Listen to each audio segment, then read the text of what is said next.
तो कैसे हैं आप लोग? उम्मीद करते हैं अच्छे होंगे। आज के इस डेट में हम लोग जो है कोणों के प्रकार समझेंगे कि कोणों के प्रकार क्या होते हैं। तो देखिए कोणों के प्रकार क्या होते हैं। सबसे पहले हम जानेंगे रिजु कोण क्या होता है, जिसे हम लोग स्ट्रेट एंगल भी कहते हैं।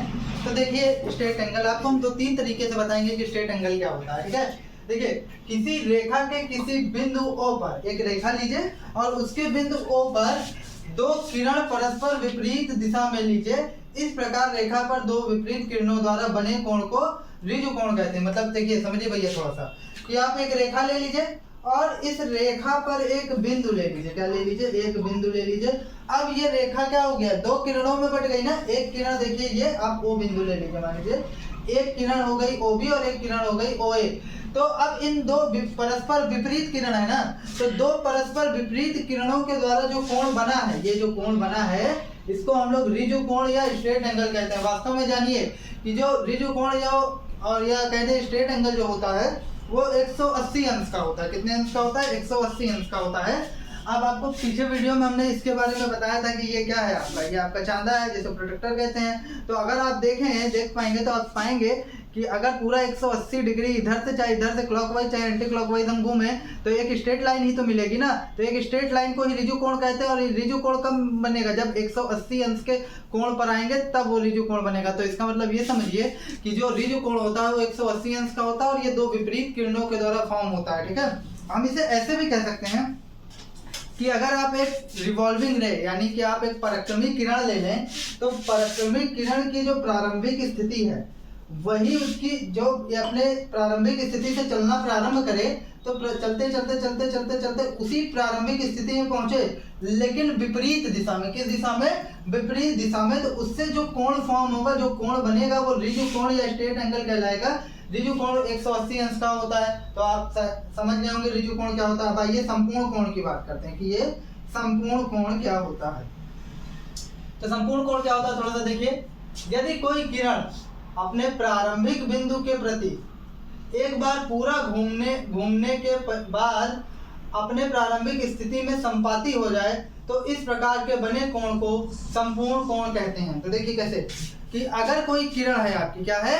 किरण है, वो अपनी प्रारंभिक स्थिति से, जैसे ये इसकी प्रारंभिक स्थिति है, तो यहाँ से ऐसे घूम कर एक बार पूरा पुनः उस पर आ जाए तो वो क्या होगा? आपका संपूर्ण कोण होगा। तो देखिए जैसे ये आपका है प्रारंभिक स्थिति, ये इसकी क्या AB है, तो यहाँ से ये घूम कर पूरा फिर से वही हो गई ना, उसी के संपाती हो गई। संपाती होने का मतलब ना उसका कुछ पार्ट दिखे ना उसका कुछ पार्ट दिखे। अच्छा पूरा एक पार्ट घूमी तो कितना घूम गई? 180 अंश घूम गई? नहीं, पूरा 360 अंश घूम गई, क्योंकि पूरा आधा चक्कर अगर इसका लगाएगी तो कितना? 180 और फिर 180 अंश घूम जाएगी तो कितना हो गया? वो टोटल 360। तो जो संपूर्ण कोण होता है आपका वो होता है आपका क्या? 360 अंश का। कितने अंश का होता है? 360 अंश का जो होता है वो कंप्लीट एंगल होता है। मतलब पूरा आपका जो एंगल है वो 360 डिग्री में ही बटा है। ठीक है, अब देखिए शून्य कोण क्या होता है, जिसको हम लोग इंग्लिश में कहते हैं जीरो एंगल।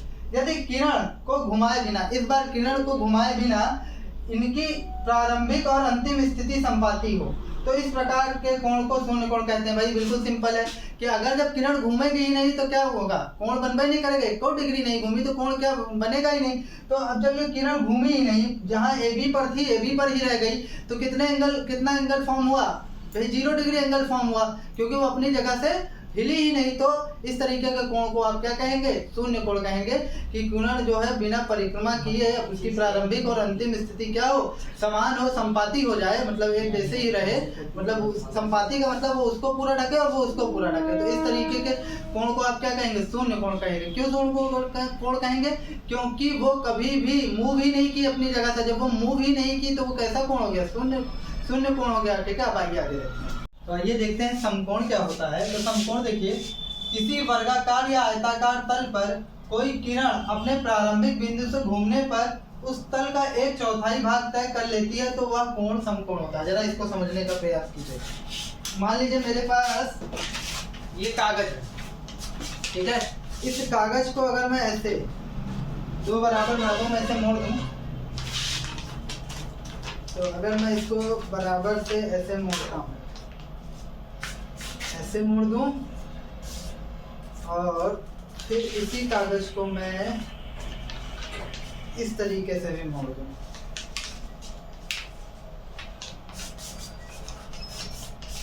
ठीक।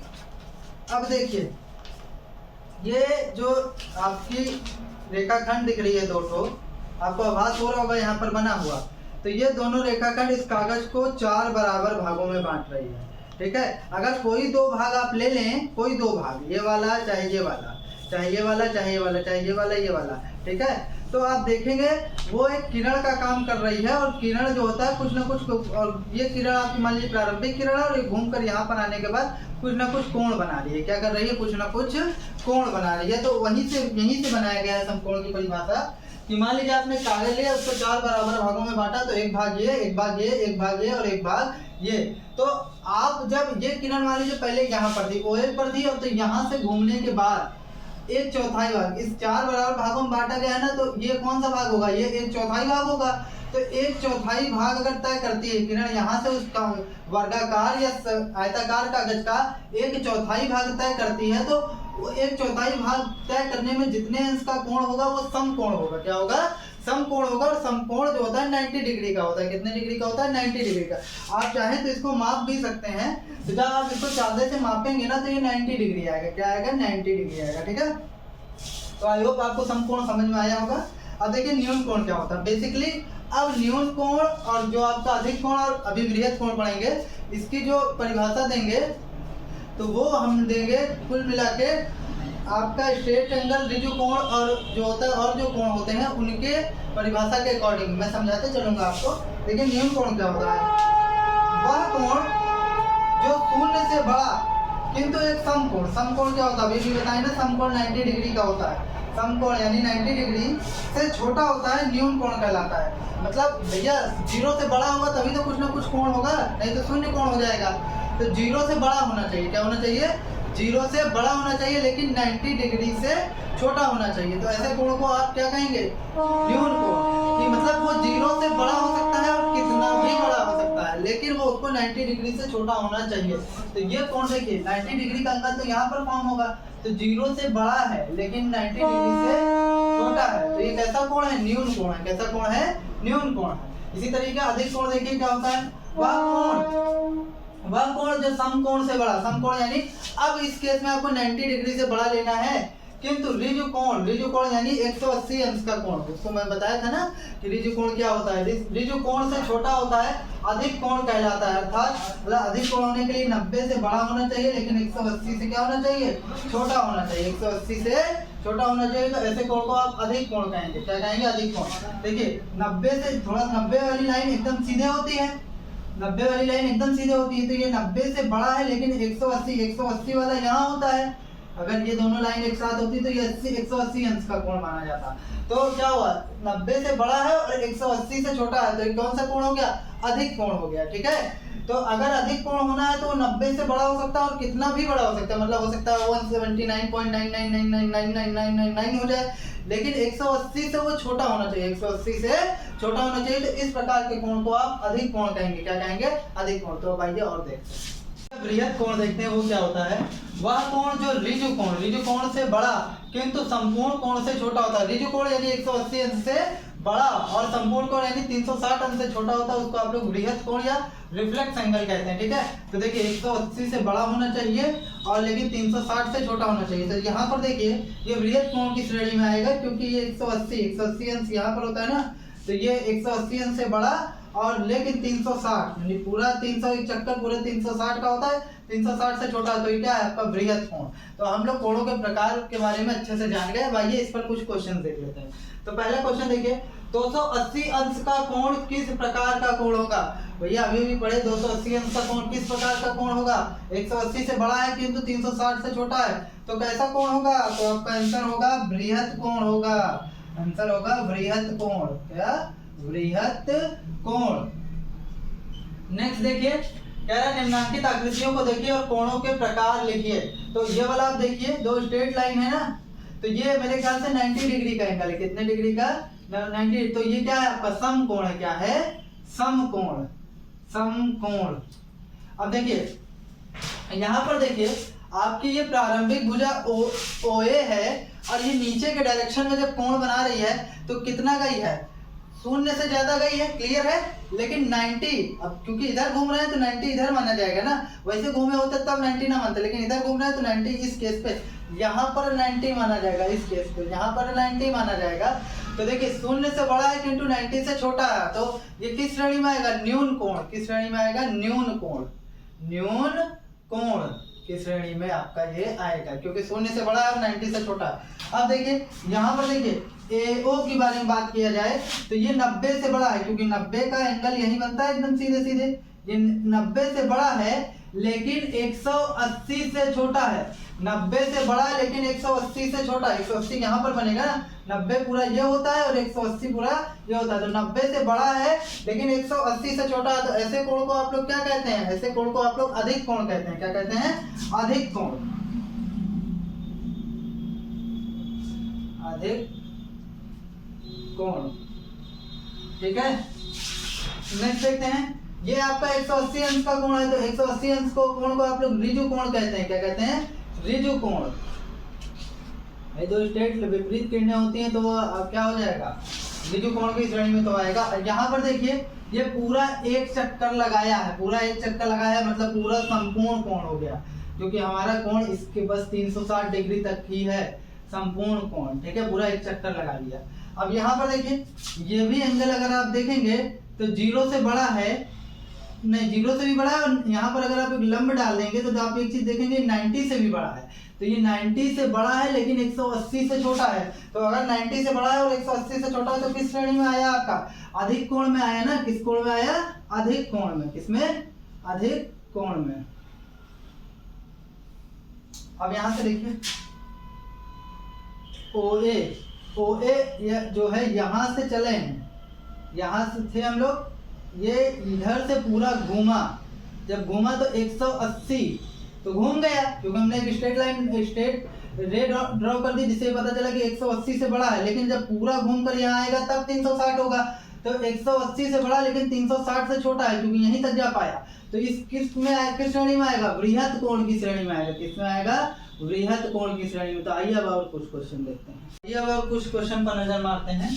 एक न्यून कोण बनाइए और उसकी नाप लिखिए, ठीक है, आप न्यून कोण बनाइए, न्यून कोण बनाने मतलब 0 से बड़ा होना चाहिए लेकिन एक 90 से छोटा, तो इसकी नाप क्या होगी, इसकी नाप कुछ भी हो सकती है, आप इसको चांदे से नाप कर लिख सकते हैं कि ये कितने अंश का होगा, तो जितने भी अंश का होगा आप इसको चांदे से नाप कर लिख दीजिएगा। मैंने आपको पीछे बताया कि चांदे से इसे किस प्रकार से नापते हैं, मान लीजिए इसकी प्रारंभिक किरण है और ये इसकी अंतिम किरण, ठीक है।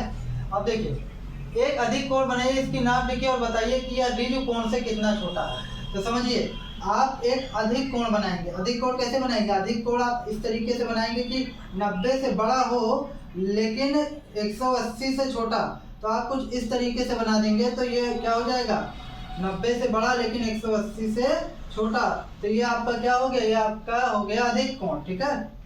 तो यहाँ पर आप B मान लीजिए, इधर O मान लीजिए, और आप इसको चांदे से बकायदे नापिएगा। सपोज करिए ये आपका आ गया 93 डिग्री, कितना आ गया, और मैंने नापा नहीं है तो मुझे नहीं पता ये कितने डिग्री का, सपोज करिए 93 डिग्री का आ गया, तो आप बताना है कि ऋजु कोण से कितना छोटा है, तो आप क्या करेंगे 180 में से इसको आप घटा देंगे, ठीक है, तो आप घटाएंगे तो 10 में से 7 गए, 10 में से 3 गए तो 7 आया, ठीक है, और 9 8 कितना हो जाता है 17, तो कितना छोटा है, 87 अंश छोटा है। तो ये मैंने आपको एक एग्जांपल के थ्रू समझाया, तो इसी तरीके से आपको इसको करना है। नेक्स्ट देखिए, निम्नांकित कोणों में न्यून कोण, अधिक कोण, बृहत कोण छांटकर अपनी अभ्यास पुस्तिका में बताइए। तो सबसे पहले आपको न्यून कोण बताना है, क्या बताना है, न्यून कोण, कि न्यून कोण कौन कौन सा है। तो न्यून कोण देखिए, तो न्यून कोण देखेंगे तो आप पाएंगे कि यहाँ पर न्यून कोण कौन सा है, कि यहाँ पर न्यून कोण मतलब 0 से बड़ा लेकिन 90 से छोटा, तो न्यून कोण ये है और ये है 10 और 54, तो न्यून कोण है 10 और 54 डिग्री आपका न्यून कोण। नेक्स्ट देखते हैं, नेक्स्ट है आपका अधिक कोण। तो अधिक कोण क्या होता है, अधिक कोण 90 से बड़ा किंतु 180 से छोटा, तो अधिक कोण की आइए देखते हैं अधिक कोण क्या होता है। अधिक कोण यहाँ कौन कौन सा है, तो अधिक कोण मतलब 90 से बड़ा, तो 90 से बड़े तो यहाँ लगभग इन दोनों के पास सभी हैं, लेकिन 180 से छोटा, तो ये 90 से बड़ा लेकिन 180 से छोटा है, तो ये 91 डिग्री ले लेंगे, क्या ले लेंगे 91 डिग्री, और 178 डिग्री भी लेंगे, ठीक है, 91 और 178 डिग्री, तो 91 डिग्री और 178 डिग्री, ठीक है। और नेक्स्ट है आपका क्या, आपको ढूंढना अधिक कोण का बृहत कोण, वृहद कोण यानी रिफ्लेक्सिव एंगल, वृहद कोण देखिए क्या होता है, वृहद कोण, वृहद कोण की अगर बात करेंगे तो वृहद कोण होता है जो 180 से बड़ा हो लेकिन 360 से छोटा हो। तो यहाँ पर कौन कौन से है वृहद कोण, 180 से बड़ा आपका 210 है किंतु 360 से छोटा है, ठीक है। इसी तरीके 300 है क्योंकि 180 से बड़ा है लेकिन 360 से छोटा है, तो ये दोनों किसकी श्रेणी में आ जाएंगे, वृहद कोण की श्रेणी में आ जाएंगे ये आपका, ठीक है। इसी के साथ आपका ये टॉपिक समाप्त होता है। अगर आपको फिर भी कोई कंफ्यूजन हो तो आप मुझसे कमेंट सेक्शन में पूछ सकते हैं। That's all from my side. Video को सब्सक्राइब और लाइक करना ना भूलें।